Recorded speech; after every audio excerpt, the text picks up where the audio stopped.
여러분 안녕하십니까, 박영환입니다.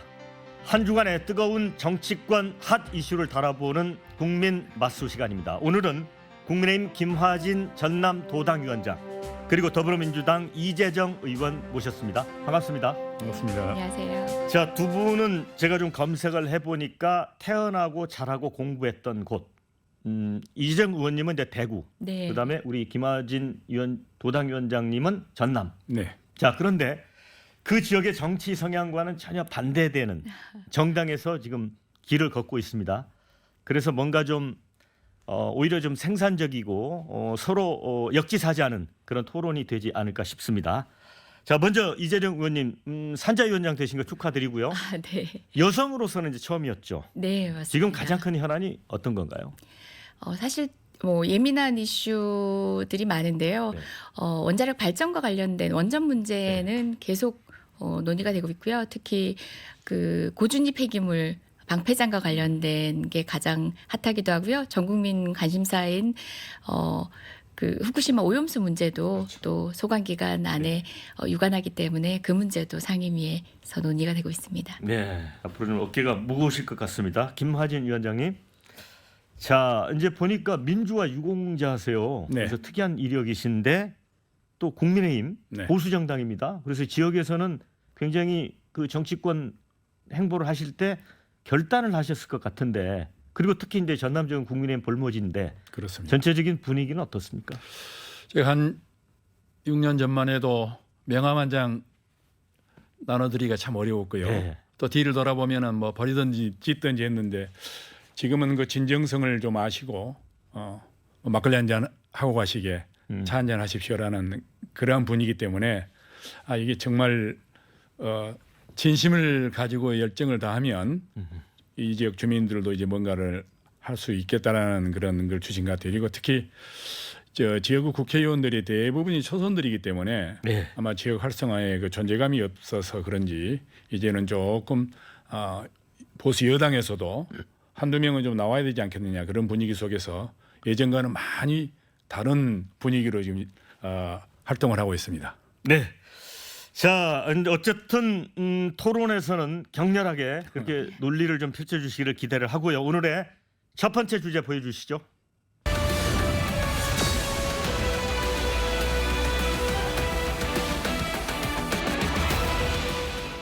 이 첫 번째 다룰 주제는 싱하이밍 이 주한 중국 대사 발언 후 폭풍입니다. 자, 이 중국 패배 배팅하는 이들은 나중에 반드시 후회할 거다. 그래서 이제 이 발언을 놓고 뭐 내정 간섭성이다 이런 얘기도 있었고요. 그래서 지금 갈등이 깊어지고 있는데 양국이 이제 대사를 서로 불러서 꾸짖었잖아요. 이른바 이제 초치라고 하는 건데, 그런 가운데 윤석열 대통령이 또 성대사를 보면 대사 맞나? 유연 스카이 같다. 구한말에 이런 얘기까지 했습니다. 그래서 이제 한중일 정상회담도 사실 이제 앞두고 있는데 이게 과연 어떻게 될지 걱정도 많고, 양국 관계가 이러다가 이게 수렁에 빠지는 거 아니냐 걱정이 좀 많습니다. 먼저 이재정 의원님, 이 사태를 어떻게 보고 계십니까? 네, 일단 뭐 외교라는 게 사실은 국익을 우선해 놓고 누구의 편을 드는 외교가 아니라 지금처럼 세계가 재편되고 있는 상황에서는 굉장히 정치하게 접근을 해야 되는데 윤석열 정부가 그러지 못했죠. 그래서 한 곳에 치중되는 듯한 느낌에서 이제 중국과는 이미 갈등적 관계가 있었는데 이번 에피소드 자체는 아쉽습니다. 솔직히 우리 그 당 대표실에서도 정무적 판단을 못했다고 생각하고요. 그리고 싱하이밍 대사도 과했습니다. 그 지점들은 유감이고요. 그것들이 과연 중국 외교에 도움되는지에 대해서도 냉정하게 판단을 했었어야죠. 효율적인 방법을 선택을 했었어야죠. 그래서 그 지점에서는 뭐 다른 시선은 아닙니다만은 분명한 것은 우리나라가 처한 위치가 미국이나 중국 뭐 어떤 특정 나라의 편에서 연대한다라고 해서 지금 국익의 모든 것들을 줄 세울 수 있는 방식이 아니거든요. 전 세계가 그래요. 일본 역시도 미국과 가까워지지만 우회적으로 러시아 석유를 수입을 한다든지 러시아의 천연가스를 수입을 한다든지 등등 자국 국익을 위해서는 다양한 방식의 외교를 하는데 그 점이 아쉽고요. 마지막으로 한 가지, 우리 대통령님. 대통령님은 멋지게 계셔주시면 좋겠습니다. 네. 이런 얘기까지 입을 대셔서 우리 대통령님 민망해지시는 게 저도 속상합니다. 네. 자, 김학진 위원장님 어떻게 보세요? 외교는 상대 나라를 존중하고 네.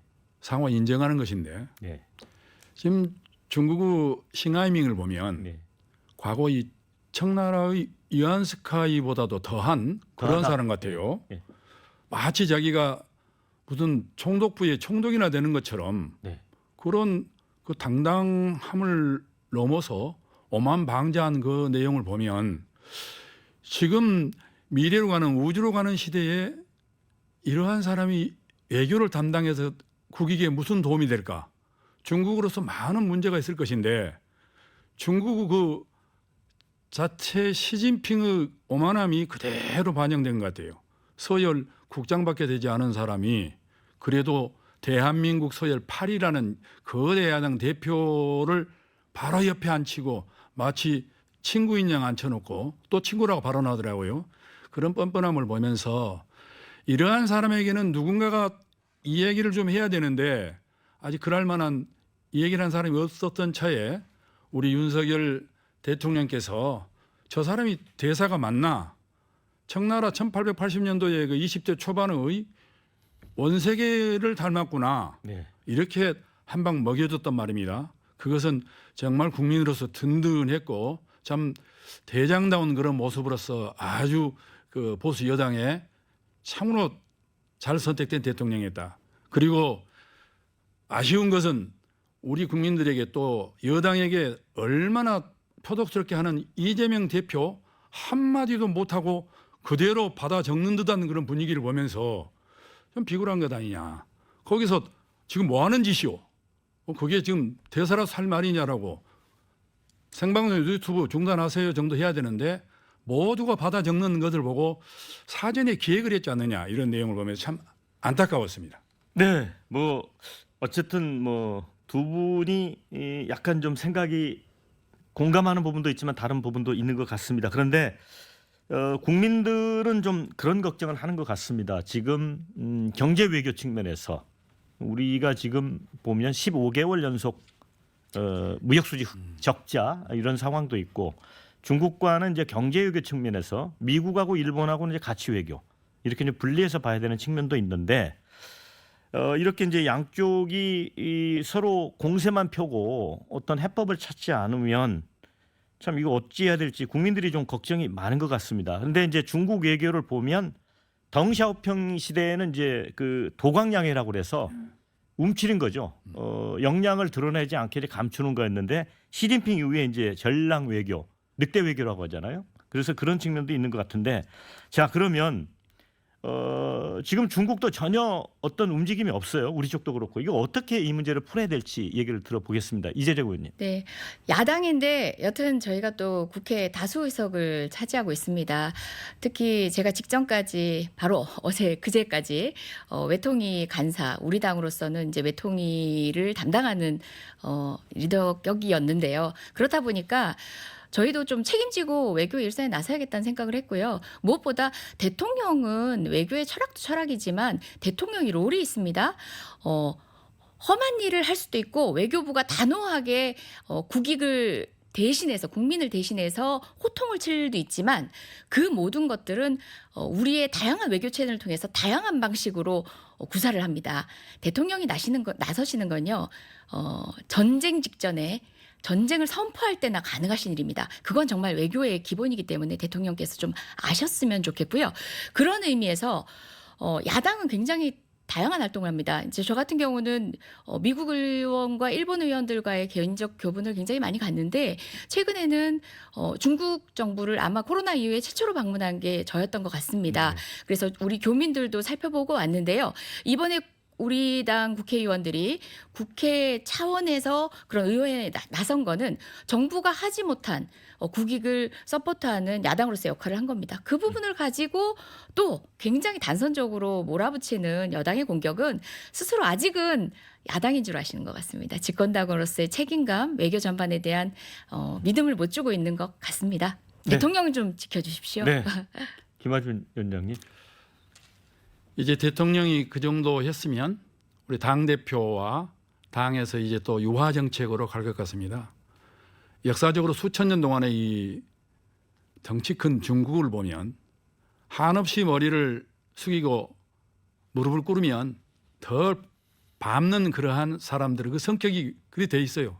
그러나 당당하게 나서는 윤석열 대통령처럼 당당한 애교를 하는 곳에 대해서는 움츠리는 사람들이 중국입니다. 그래서 그런 면에서 지금 지켜보고 있을 거예요. 교체를 해달라, 아니면은 강한 경고를 해달라, 이런 그 내용으로 주문을 했단 말입니다.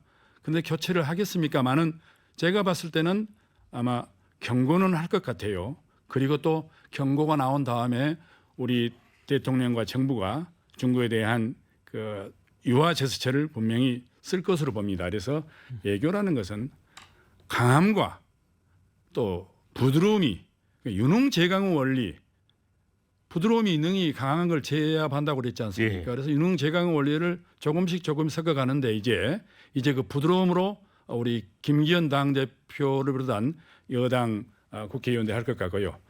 우리 이재정 존경하는 의원님께서 말씀하셨는데 지금 이 차에 민주당 국회의원들이 중국을 가야 되겠느냐? 뭐 사전에 됐다 하지만은 공산당이라는 그 체제는 사전에 계획이 돼 있고 포섭을 잘하고 세뇌를 잘합니다. 벌써 첫 만남이 누굽니까? 조직 선전부장 대표 1만 명을 만나지 않았습니까? 그 사람이 뭐라고 그랬어요? 외교라는 것은 그 상대 나라의 정부와 민중을 이간질시켜서 우리 중국을 이롭게 하는 것이라 그랬거든요. 바로 지금 포섭 당하고 있는지도 몰라요. 그런 면에서 가야 할 때가 있고 시기가 있는 것이지 지금 이 불난 집에 부채질하는 격이 됐기 때문에 매우 성급한 것이다. 그리고 우리나라 돈으로 가야지 어찌 중국 돈으로 초청이 돈이 이렇게 없습니까? 많잖아요. 그래서 우리 여당 국회의원과 야당 국회의원과 언론인과 함께 시기를 조절해서 중국을 다시 만나 정상적인 외교가 될 수 있도록 했으면 참 좋겠습니다.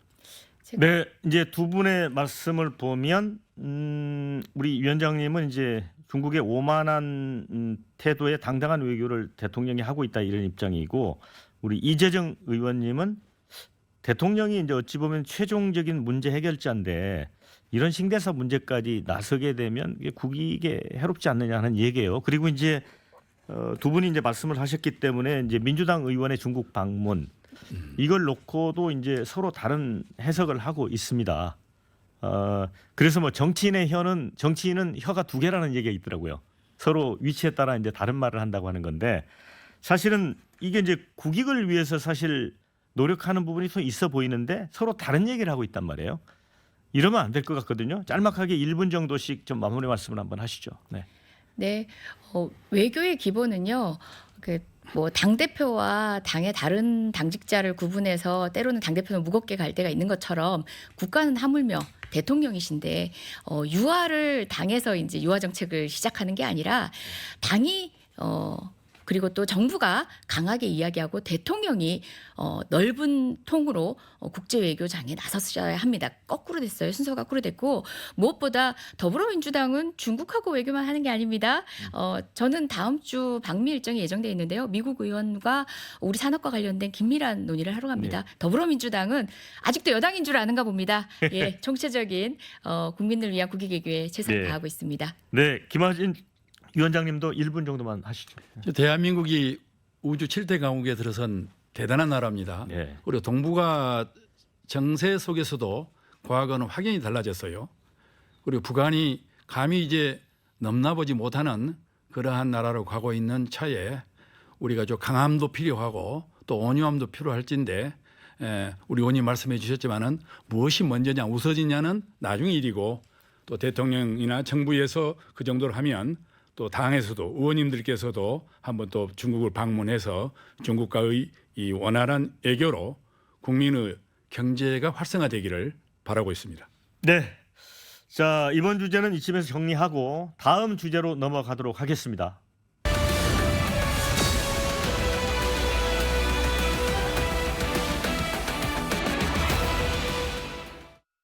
네, 이번에는 이제 KBS의 수신료 분리징수 논란 들여다보도록 하겠습니다. 이 대통령실이 이제 수신료 분리 징수를 권고한 지 채 열흘도 안 돼서 이 방통위가 시행령 개정에 착수를 했습니다. 자, 이 이제 더불어민주당하고 이제 방송사 노조, KBS 민주노총 언론노조 같은 경우에는 방송 장악이 목표다 이렇게 주장을 하고 있고요. 또 반대 주장은 KBS가 불공정, 불균형 보도를 해왔기 때문에 오히려 시청자들에게 수신료를 낼지 말지 선택권을 주는 거다.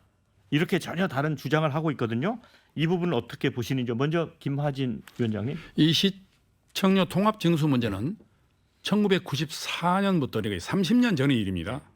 그 당시부터 많은 국민들이 이의 제기를 해왔지만은 그 당시에는 이제 지금처럼 뭐 민영화 방송이랄지 종편 방송이랄지 이런 방송들이 없었던 때이기 때문에 많은 그런 그 미디어의 그 이익을 맛보지 못했습니다. 그런데 지금은 국민 시청자들이 얼마나 좋은 프로그램을 보고 있습니까? 그러한 상황에서 보지도 않는 방송에 있지도 않는 TV에 수신료를 한전이라는 참 이상한 시행령을 만들어 가지고 강제로 객출하는 것은 이건 있을 수 없다. 감사원에서도 문제를 제기를 했었거든요.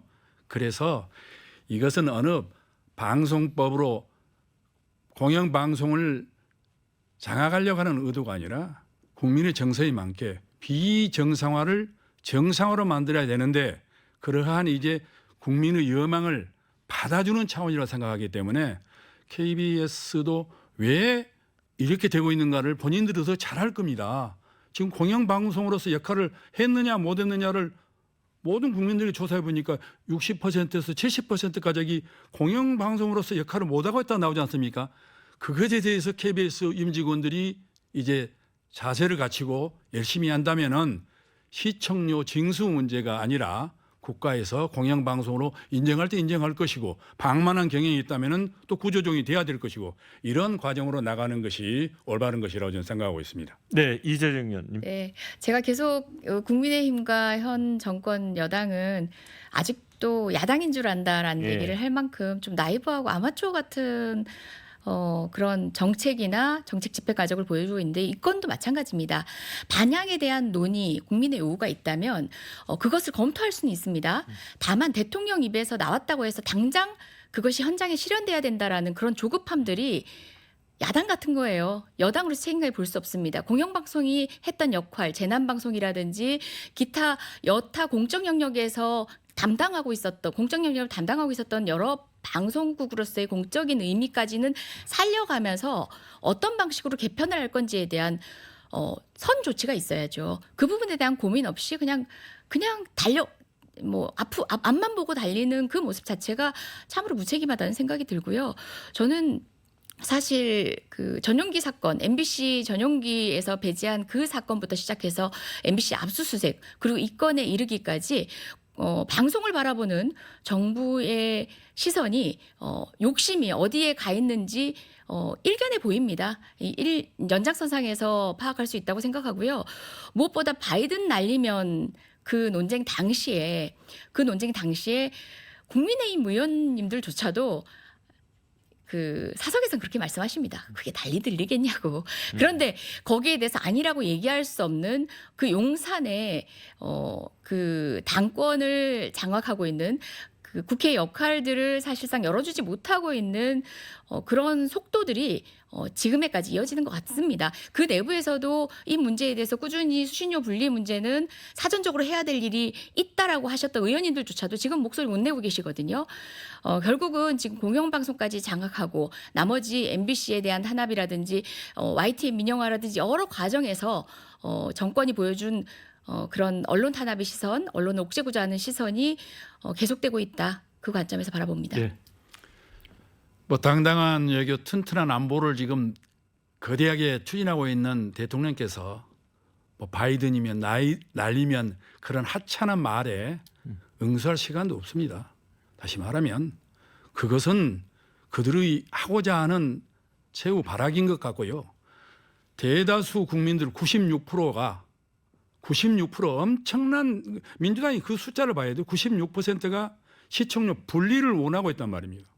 그런 간절함이 있으면은 민주정당이고 서민의 정당이란다면은 KBS의 문제점을 지적해야 되는데 오히려 피켓을 들고 방송을 장악한다 이런 얘기를 하고 있거든요. 도대체가 내년 선거를 치르려고 하는지 안 하려고 하는지를 나무당이지만은 굉장히 좀 가슴이 아팠어요. 그럴 때는 슬쩍 뒤로 물러서면서 하는 대로 맡겨둬야 되거든요. 이제 시행령이 개정이 되면 아마 3개월 이내에 분리가 될 겁니다. 또 분리가 돼서 운영이 잘 안 된다면 방만한 경영을 구조화시키면 되는 것이고 또 문제가 있으면 공영방송으로 역할을 잘한다면 국가가 도와줄 것이고 그러는데 오늘 보니까 또 방송법을 다시 만들어서 그것을 못하도록 한다는 그런 꼼수를 어쩌면 이렇게 민주당에는 꼼수 탈당자도 많더니 꼼수 또 법안을 또 만든다고 그래서 지금 국민들은요 모두가 자기들만 아는 것 같아도 모두가 더 먼저 알고 있습니다. 꼼수 정치를 하지 말고 당당한 그런 정치를 하면서 KBS에게 강한 일침을 줘야만이 공영방송이 되리라 저는 생각하고 있습니다. 네. 네. 사실 지금 국민의 의사 얘기하셨는데요. 마찬가지로 90%에 가까이 반대하고 있는 후쿠시마 오염수 사태에 대해서는 일본 정부의 입장을 앞서 나서 대변하고 계십니다. 좀 민망한 근거가 아닌가라는 생각이 들고요. 제가 아까 분명히 말씀드렸다시피 수신료 분리징수에 대한 그 방향에 대해서는 논의할 수 있습니다. 국민의 의견을 청취를 해야죠. 다만 국가의 제도와 정책이라는 것이요. 하루아침에 호떡 뒤집듯이 할 수 없습니다. 그게 제가 얘기하는 나이브하고 아마추어 같고 무책임하다는 얘기를 하는 겁니다. 순서가 있는 거고 그런 지점에 대한 고려가 있어야 되고요. 바이든 날리면이 정치 공세라고 주장을 하지만 정작 저 야당의 간사였습니다. 대통령께서 국회하고도 협의하지 않은 채 글로벌 펀드 1억 불 출자를 공약하고 오셨지만 저는 제가 야당 의원인데도 당시에 예산 소위원장으로서 동의해드리고 심지어 그것이 위법적인 요소가 있을 부분을 법 개정까지 제 이름으로 발의해서 해드렸습니다. 아직도 여당으로서 협치할 지점에 대한 책임감은 뭐 외교로도 국내적으로도 국민에 대해서도 하고 있는 민주당입니다. 이 문제만큼은 아닙니다. 후쿠시마 오염수가 나와서 말씀인데요. 후쿠시마 오염수에 대한 문제는 문재인 정부가 정의용 외교부 장관에게 토론에서 그랬지 않습니까? 또 담화에서 그랬지 않습니까? 일본이 과학적으로 IAEA 기준의 근거에 따르면은 방류를 우리도 만류할 수 없다.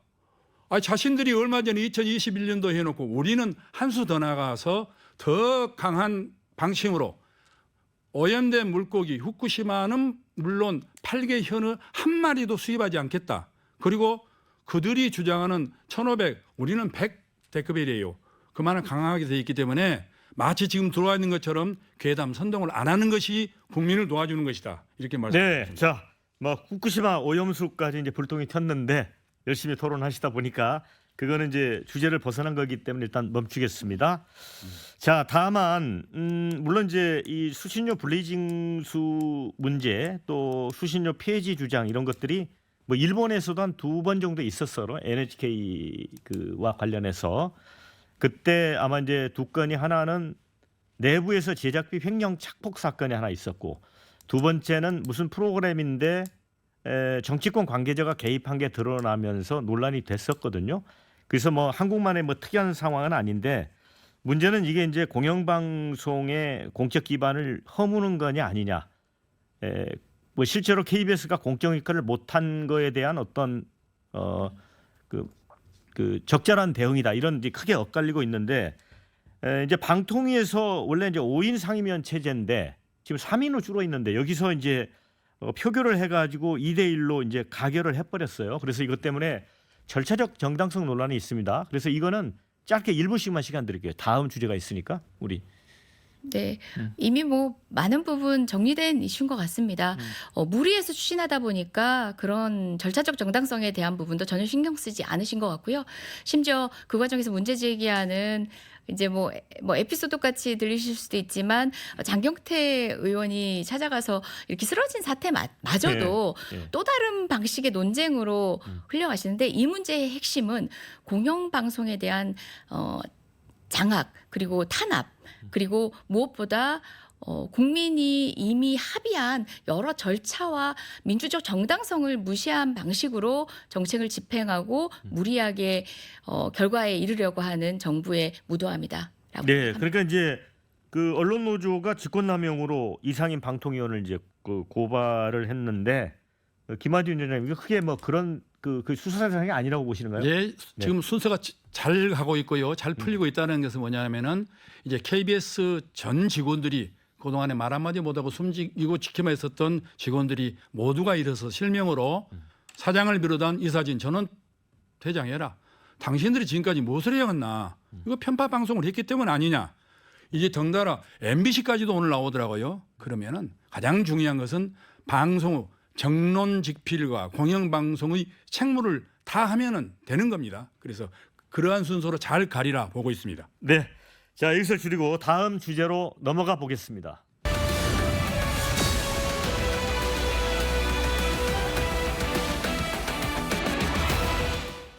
네, 조국 전 법무부 장관이 이제 지난주에 문재인 전 대통령을 만났습니다. 그 평산마을 책방에서 이제 봉사활동도 했고 또 댄입술도 뭐 한 잔 했어요. 그 두 분이 그렇게 만나고 나서 페이스북에 글을 올렸는데 나침판도 뭐 길도 없는 길을 가겠다 이런 얘기를 했습니다. 그러면서 문재인 정부의 모든 것이 부정되고 폄훼되는 역진과 퇴행의 시간 속에서 고민 중이다. 그래서 이게 출마를 염두에 둔 게 아니냐는 얘기가 나왔거든요. 이재정 의원님 이게 출마 각입니까? 통상 그렇게 읽힐 만한 뭐 언급이었긴 하죠. 다만 이제 저희가 윤석열 대통령을 만든 게 누구냐라고 했을 때 국민이 만든 게 아니라 민주당이 만들었다 얘기할 때 그때 계속 윤석열 검찰총장을 네. 몰아세웠던 방식의 그런 화두가 결국은 정치권에서 또 다른 다크호스를 만들어냈던 그 전례를 한번 떠올려 보시고요. 그리고 무엇보다 저는 우리 당내에서 지금 벌써 총선 출마에 당이나 이제 그 부분에 대해서 미리 얘기할 필요도 없는 것이 다양한 정치적 자원들이 자기 동력을 갖고 움직입니다. 그리고 조국 장관이 문재인 정부의 내각에 있었던 사람이긴 하지만 지금 정당인으로서 일사불란하게 어떤 체제 안에 복속돼 가지고 소통할 수 있는 분도 아닙니다. 저는 우리 당내 인사라면 최소한 뭐 여러 사람들이 다양한 시각에서 다양한 의지를 가지고 주사표를 던지지만 총선이라는 거는 총체적인 전략을 가지고 당 전체가 그 당시의 국민의 정서에 부합하게 선거전을 합니다. 그때 당이 판단하면 되는 문제입니다. 지금 이렇게 미리 비화할 필요 없다는 생각입니다. 근데 이제 1심에서 사실 이제 유죄 판결을 받았잖아요. 김하준 위원님, 조국 장관 출마에 뭐 큰 문제는 없다고 봅니까? 프로스트 가지 않는 길은 들어봤어도 네. 없는 길을 가겠다라는 것은 참 처음 들어봤습니다. 네. 그래서 지금 그 조국 장관이 출마는 할 것 같아요. 없는 길을 간다라는 것은 창당을 한다라는 얘기거든요. 창당. 예, 창당을 한다는 것이지 가지 않는 길도 있는데 나름대로 당을 만들 것 같아요. 아니 왜냐하면 공천을 주겠습니까? 민주당 이 10년의 이 정권의 시스템을 5년으로 만들어 본 사람이 조국의 내로남불인데 조국이 다시 나오게 되면은 민주당은 큰 즉 여당 심판에서 조국 내로남불 심판으로 가버린단 말입니다. 그래서 공천을 안 줄 겁니다. 무소속 나오기도 힘들고 그래서 아마 창당을 보고 있고요. 예, 그러기 쉽진 않은데 가장 창당에 문제가 되는 것은 내년 4월이 총선이기 때문에 내년 2월쯤에는 대법원 판결이 또 나올 수도 있다고 그래요. 그때 지금 그 정상적인 대법원의 시스템으로 봐서는 거의 희박한 뭐 5% 정도의 가능성을 갖고 있기 때문에 거기에 사법적 일에서도 출마 자체가 어렵지 않겠냐. 출마를 한다면은 창당을 한다라는 저는 그 없는 길을 만든다라는 것은 바로 그 뜻으로 해석하고 있습니다. 근데 이제 일전에 이제 장해찬 청년 최고위원이 저하고 이제 그 대담을 하면서 뭐 국힘 입장에서는 땡큐다 나오면 뭐 그런 얘기를 많이 해요. 근데 또 민주당 안에서 보면 조응천 의원 같은 경우는 그렇게 얘기를 하더라고요. 우리가 대선에 진 이유가 언행불일치 때문이다. 그래서 조 전 장관 출마는 윤석열 정부 심판이라는 프레임을 야당 심판으로 전환하기 때문에 중도층이 확 돌아설 것이다. 그리고 조국 장관이 페이스북에 또 묘한 언급을 하잖아요. 김상곤 혁신위원장 때 본인도 이제 혁신을 활동을 했는데 그때가 이제 시점이 이재명 대표가 이래경 전 이사장 그 파문 발언 파문으로 기업악지에 쌓일 때인데 약간 이재명 대표를 겨눈 측면도 있고 그래서 민주당 내부에서는 정말 생각이 복잡할 것 같습니다. 민주당 내부에서 지금 참전할 필요가 없습니다. 한 달의 시간도 선거 직전 한 달도 많이 남았다라고 얘기할 정도거든요. 당은 당시의 기준으로 물론 이제 원칙적인 기준은 수립을 하지만 하나하나 이슈에 대해서 지금부터 당내 인사가 참전하는 것 그건 바보 같은 짓이라고 생각하고요. 그럼에도 불구하고 이제 김상곤 교육감 혁신 체제에 대해서는 얘기를 하고 싶은 게 사실 조국 장관도 지금쯤 정치인이 된 것 같아요. 당시 혁신위는요 정치 혐오에 기반한 혁신안들 많이 쏟아냈거든요. 그래서 저는 외부에서 혁신의 주체를 찾는다든가 외부의 사람이 와서 총선에 어떤 주자로 섰을 때 국민이 새로운 정치라고 받아들이는 그런 시기는 지났다. 파랑새는 밖에 있는 게 아니라 안에 있다라고 생각하고 치열한 당내 성찰을 통해 가지고 할 수 있니라고 생각하는데 어쨌든 뭐 혁신이 꾸려졌으니까 그건 저도 지켜보겠습니다. 여튼 당은 저희가 합리적으로 세우는 기준에 따라서 각각의 동력들 그때 가서 또 판단을 하고 원칙을 허무지 않는 판도 내에서 국민의 마음에 맞추는 선거를 치를 겁니다. 네. 자, 그렇지만 이제 여기 조국 장관이 안 계시니까 제가 좀 반론을 해드려야 될 것 같습니다. 정청래 최고위원이 그런 얘기를 했어요. 멸문지화를 당한 조국 교수의 가족 너무 가혹하지 않냐 이런 얘기를 했고요. 또 박성준 민주당 대변인 윤석열 정권 심판론이 적당한 인물이다. 그렇기 때문에 정치적 공간을 열어주는 게 또 내년 총선의 지름길이다. 이런 의견도 있습니다. 자, 그런데 이제 이와 관련해서 또 이제 논란이 됐던 게 서울대가 교원징계위원회를 열어서 조국 전 법무장관에 대해서 파면을 결정을 했습니다. 그런데 이 시점이 또 묘하게 평산마을을 다녀곤한 시점이었거든요. 그래서 약간 오해가 있었어요. 김하진 위원장님. 지금 조국 네. 전 장관이 가슴에 새겨야 할 사자성어 법불 악의 승불 요고 법은 기이한 신문에 아부하지 않고 목수는 나무 생김새에 따라서 먹줄을 튀기지 않는다 그런 이야기를 했어요. 이제 학자적인 양심이 남아 있다면 본인이 이야기했던 대로 본인의 자리로 돌아가는 것이지. 지금 또 서울대에서 만시지탄이만 늦게나마 참 결정을 잘했단 말입니다. 하자마자 또 항소를 했거든요. 이것은 학자적 양심에서 아주 좋지 못한 것이기 때문에 저는 제가 말씀드렸던 걸 잘 새겨보는 조국 장관이 돼야 되고 주변에서 자꾸 부추기는 사람들이 있는 것 같은데 그럴수록 여당은 정말 신바람 나죠. 그런 정치가 돼야 되겠습니까? 내가 잘해서 정치에 승리를 얻어야지 남이 못해서 올갱이를 쓴다라는 그런 정치의 행태는 이제 대한민국 없어져야 되기 때문에 상대 당이든 우리든 좋은 선수가 국민이 뽑은 최고의 이 훈련된 선수가 나와서 승리를 하는 그러한 정치 풍토로 갔으면 좋겠다라고 조국 장관에게 좀 권해드리고 싶습니다. 이제 조국 전 장관 입장에서는 뭐 이런 근거를 제시를 하더라고요. 그 부산대 그 의학전문대학원 노환중 교수죠. 그분이 이제 조국 전 장관 딸에게 600만 원 장학금을 이제 줬는데 그것 때문에 이제 1심에서 유죄 판결이 나왔어요. 그런데 2심 판결이 나올 때까지 부산대는 징계 결정을 보류하고 있거든요. 그 뭐 나름 또 그런 근거 있는 주장을 했습니다. 네.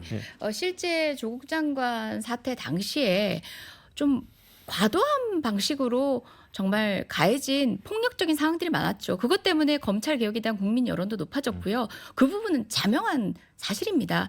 그리고 지금 1심에서 진행된 수많은 혐의 가운데 상당수가 무죄가 됐고 그 상황에서 항소심 진행 중이라는 것 때문에 굳이 이 타이밍에 서울대가 그와 같은 결정을 했어야 했느냐라는 거죠. 의심 이 충분히 되죠. 어떤 정치적 행위에 대한 또 다른 정치적 결정으로서의 맞불이 아닌가라는 그런 오해를 불러오기 좋은 외관이었습니다.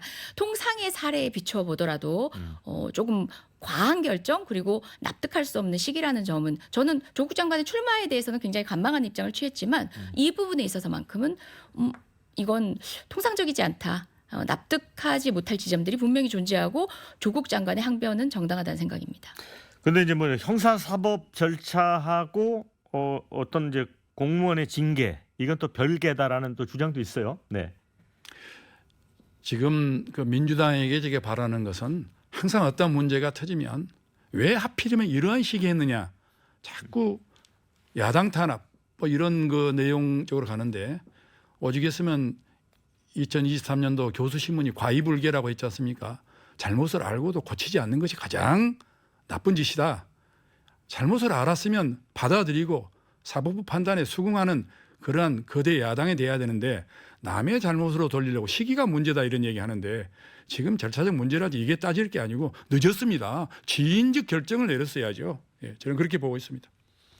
글쎄요, 우리 윤석열 대통령을 우리 민주당이 만들어줬다는 일각의 시각처럼 이게 정말 그러니까 기존의 프레임이라고 보는데 뭐 조국의 강이다 무슨 강이다는 얘기를 계속 하는데 그냥 그런 프레임으로 계속 갈지 아니면 우리 국민의힘이 만들어내는 또 다른 프레임 안에서 되려 윤석열 대통령과 같은 또 다른 정치적 다크호스를 만들어낼지 정치는 참 모르는 일입니다. 저는 괜히 호사가들이 이런 상황들을 더 긁어부스럼을 만드는 경우가 있다라는 생각으로 전 좀 차분히 지켜보고 싶습니다. 네. 국민의힘도 그랬으면 하는 생각 그런 위헌성도 고민을 해보셔야 될 것 같습니다. 근데 뭐 이재정 의원님 말씀에 저도 공감하는 바는 있습니다. 물론 전혀 이제 질적으로 비교할 상황은 아니지만 이제 김대중 대통령도 보면 그때 정계 은퇴를 하고 영국으로 유학을 갔었잖아요. 옥스퍼드로.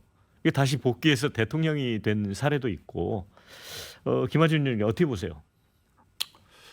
하여튼 뭐 어찌 보면 큰 정치는 관원이 있어야 된다라고 저는 보고 있거든요. 이게 자신이 아무리 하려고 해도 욕심을 부리면 그 되지 않는 것이거든요. 욕심을 비웠을 때 그것도 관원이 있는 것이기 때문에 우리 모든 정치인들이 지금 상황에서는 주민과 함께 또박또박 걸어가면서 주민의 생활 정치를 하는 것이지 양대 거대 양당들이 투쟁을 하고 사사건건 발목을 잡아내고 또 법을 무시하고 그냥 과정을 무시해서 본회의로 옮기는 그러한 그 과정들을 보면은 그것들이 문제이지 여당의 이 작은 여당의 어떤 것들이 지금 하는 것처럼 독선, 오만 이런 것이 아니다. 그래서 지금 누가 잘했느냐 잘못냐를 따지기 전에 현재 대한민국 국가 정서를 봐서는 서로가 이제라도 협치하는 국회의 상이 좀 이루어졌으면 좋겠다. 이런 생각을 해봅니다.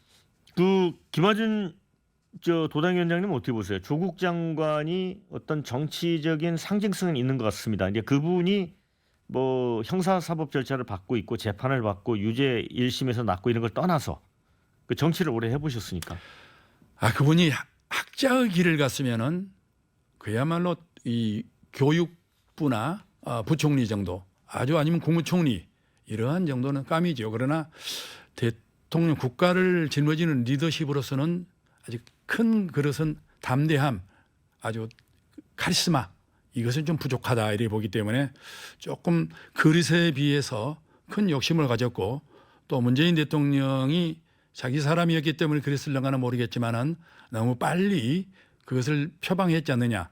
그것이 오히려 조국 장관에게는 큰 독이 되었다라고 저는 보고 있습니다. 네, 자 이제 이번 주제는 여기서 마치고 다음 논의할 주제 만나보겠습니다.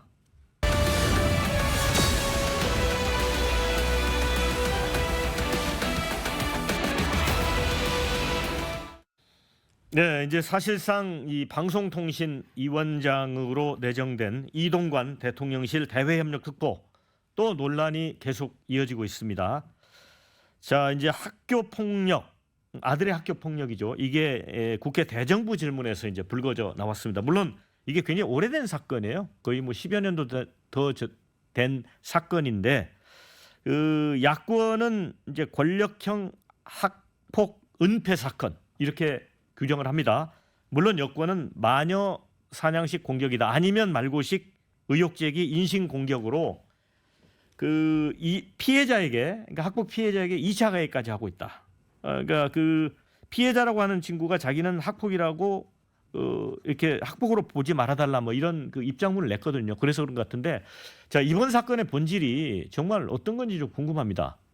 이재정 의원님, 뭐로 보세요? 네, 사실 이동관 뭐 후보자 같은 경우는 이 건 이전에도 사실 특히 방송통신과 관련한 직의 수장을 맡기에는 방송장악의 대명사로 이미 국민한테 각인된 적이 있는 분입니다.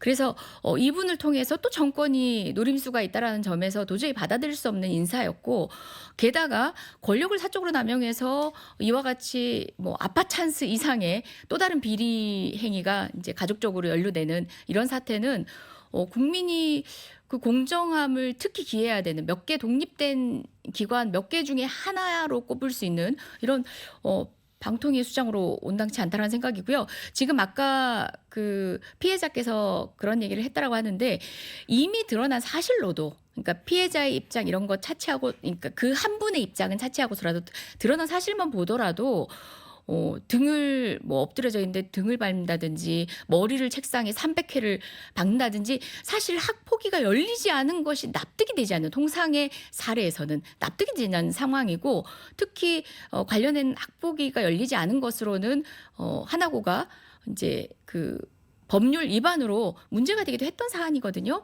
이미 드러난 사실을 가지고 마녀 상황이라든지 반향이라든지 이런 방식으로 덮으려는 건 좀 무리수다. 특히 국민의힘 내부의 의견들도 어떤 부분에서는 좀 더 본인이 국민 납득할 만큼 설명할 필요가 있다라고 지적하는 부분들이 있거든요. 다 모르쇠 할 수 없죠. 네, 김한준 대답하셔야 위원장님. 됩니다. 공직자나 선출직을 가든지 간에 이제 고위공직자가 되려면은 도덕성의 이 검증 문제가 분명히 가장 중요한 것이라고 봅니다. 그러나 그 도덕성 검증 문제에 있어서 자녀들의 문제를 어디까지 책임질 것인가, 그리고 그 소위 학폭의 피해자라고 만들어 놓은 그 사람이 성장 과정에서 과연 피해를 크게 보았는가, 또 세 번째로 그 피해자라고 했던 사람이 그러면 가해자라고 칭한 사람과의 관계는 어떻게 되고 있는가, 이게 사전 사후를 전부 보는 것이 교육입니다. 교육에 있어서 잣대를 어떻게 형사범위랄지 어디 사법기관에서 하는 것처럼 되면은, 학폭위가 뭡니까? 교장 선생님하고 담임 선생님하고 몇 분들 모여서 하는 학폭위 문제를 마치 무슨 위원회처럼 생각하는데, 저도 교사 출신이에요. 선생님들이 그럴 시간이 없어요. 아이들을 가르쳐야 되고 학교 현장에서. 그러다 보면 친구가 눈물 흘리고, 선생님 얘는 사실상 잘못이 없어요. 제가 때린 것이 더 많았는데 저거 내라고 하니까 저는 모르고 제 것만 다 썼지 제가 때린 것은 쓰지 않았습니다. 그럴 수 있는 거예요. 그건 진술서 요건도 아니고 아무런 법적 구속력도 없는데 그걸 어떻게 찾아와 가지고 십몇 년이 지난 지금에 적용한다면 그것도 절대 학폭이 있어서는 안 되겠지요. 그러나 의도가 다분히 의심스럽다. 왜 이렇게 지금 와서 자꾸 하는가? 그것은 이동관 그 아버지, 피해자가 아버지가 이제 방통위 위원장을 하려고 하는 그런 모양새가 좀 분위기가 보인다 하니까 이렇게 하는 것이지.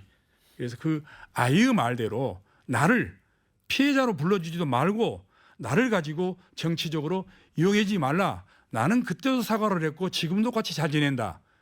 그 학생, 그 성인의 이야기를, 젊은이 이야기를 우리가 경청해주고 존경해주는 사회로 가는 것이 이번 사건에서 대한민국 건전화된 정상화된 교육의 풍토라고 저는 보고 있습니다. 자, 이번 이제 학교 폭력 사건이 좀 다른 폭력 사건과 좀 다른 점이 있다면 그 부분 같습니다.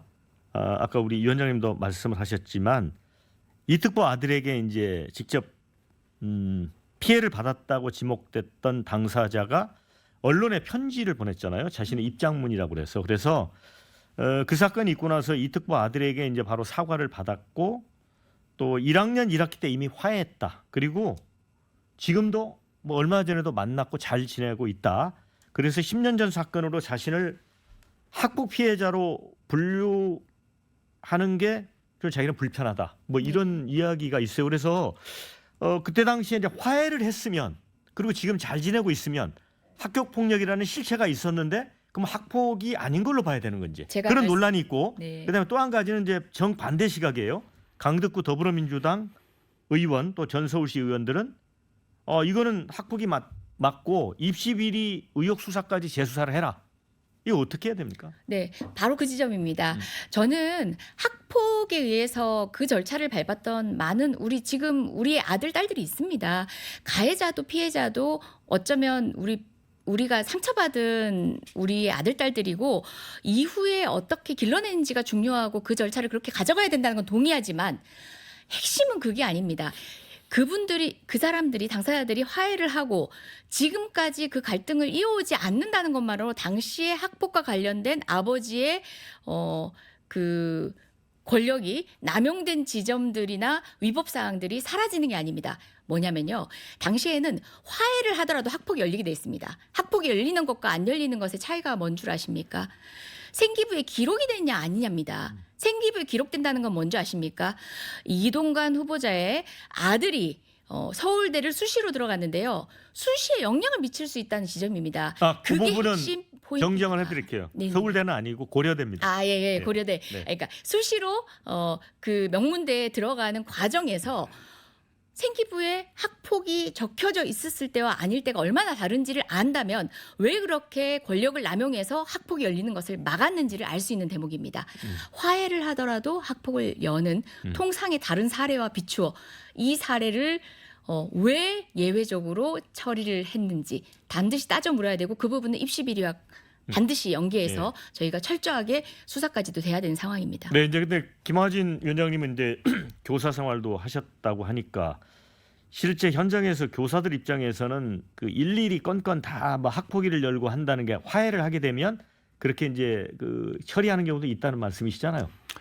그러니까 되도록이면은 네. 그러한 과정이 있었기 때문에 학폭을 만들려고 하지 네. 둘이가 화해를 하면 네. 학폭 자체를 안 만들려고 하는 것이 교사들 입장이고 또 그럴 시간들이 많지가 않습니다. 근데 저는 아쉬운 게 이제 와서 11년이 지난 지금에 와서 그 교사가 이걸 끄집어냈단 말입니다. 무릇 교사의 사명이란 무엇입니까? 외부 어떤 압력이 있더라도 선생으로 있을 때 학생을 지켜주는 자가 진정한 교사인데 그 당시에 빤히 그 학생이 함께 있었으면서도 말 한마디 못하고 이제 와서 그걸 들고 싶다?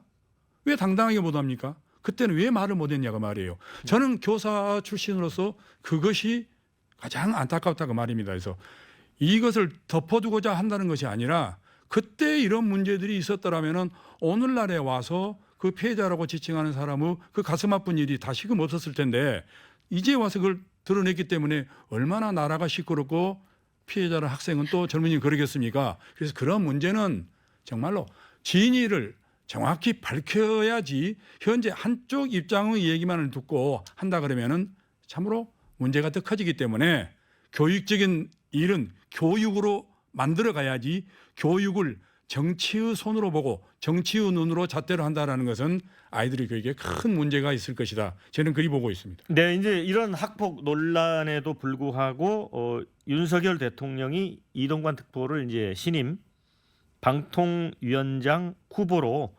지명한다는 계획에는 이제 변함이 없는 것 같습니다. 그래서 이제 이 학폭 문제 이런 것들이 이제 아마도 이제 인사청문회에서 뭐 다루어지게 될 것 같은데 어떻게 될까요? 네, 뭐 윤석열 대통령 본인이 가겠다고 한 길은 끝까지 가시는 분 아니십니까? 이상민 행자부 장관만 하더라도 그 뒤에 그분이 그 자리에 있으면서 국민에게 또다시 상처를 줬던 사건이 지금 한두 건이 아니죠. 결국은 이 모든 것 정권에게 부메랑처럼 돌아갈 겁니다. 그리고 전 덧붙이고 싶은 게 그 위원장님께서 말씀하셨던 바로 그게 그 이동관 후보자의 문제였던 겁니다. 그 당시에 권력으로 이렇게 사건을 삐뚤어지게 했기 때문에 당시에는 어떤 누구도 이것을 바로잡을 수 없었습니다. 그래서 권력형 비리가 무서운 겁니다. 그것이 입시 비리로까지 이어지게 된 경위는 반드시 수사까지 돼야 되고 그 내역들을 국민에게 소상하게 밝힐 필요가 있고요. 지금 이대로 계속 이제 그냥 간다. 어떤 비판의 목소리 듣지 않겠다라고 하면 앞으로 예정된 국회 청문회도 사실은 무용할 겁니다. 대통령이 국회를 경청하는 모습 단 한 번도 보인 적 없거든요. 청문회에서 숱한 사실들이 드러나더라도 그냥 가시겠죠.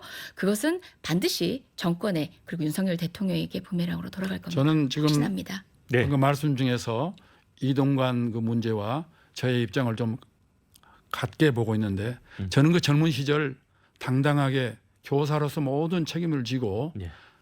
문제점을 교장 선생님에게 이야기라도 안 되고 교육청에 얘기를 안 되고 교육감에 얘기를 안 돼서 결국 한거하다 해직된 해직교사입니다. 그 말씀을 거기까지 듣고 이제 중요한 건 이거 같습니다. 대통령실이 이제 이동관 특보를 확고부동한 방통위원장 후보로 이제 꼽고 있는데 이제 야권은 KBS하고 MBC 이 공영방송을 장악하는 과정에서 아마 MB 때 이 얘기를 하는 것 같아요. 언론자의 침해 논란을 빚었던 당사자다. 그래서 굉장히 비판적이고 반면에 이제 국민의힘 이용호 의원 같은 경우는 지금 언론 특히 그 공영방송 KBS, MBC가 민노총 소속 언론노조에 의해서 장악돼 있다. 그래서 기울어진 운동장이기 때문에 언론 경험과 추진력 있는 사람이 방통위원장을 해야 된다. 이게 서로 완전히 팽팽하거든요. 마지막으로 이 부분에 대한 의견을 듣도록 하겠습니다. 우리 이재정 의원님부터.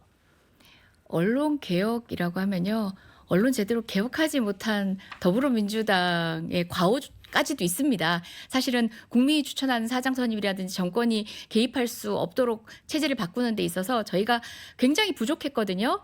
그런 방식의 언론 개혁이면 모르되 지금 얘기하는 건 단호하게 간다. 결국 언론을 타답하겠다는 이야기입니다. 네, 우리 염려됩니다. 짧게, 우리 짧게 1분만 하시죠. 네, 특정 강성 노조의 장악에 의한 언론의 모습이 현재를 악화시키고 있는데 이제 언론인 스스로가 거기서 좀 탈피를 해야 되고 심지어는 황골 탈퇴하는 그 모습을 보여줄 때 대한민국 언론이 정상화된다고 봅니다. 네. 자, 한 주간의 정치권 현안 다뤄봤습니다. 뭐 두 분 좋은 토론 감사드리고요. 그리고 시청자 여러분께도 감사의 말씀을 드립니다. 저는 다음 주에 다시 찾아뵙도록 하겠습니다. 수고하셨습니다. 네, 수고하셨습니다. 고맙습니다. 수고하셨습니다.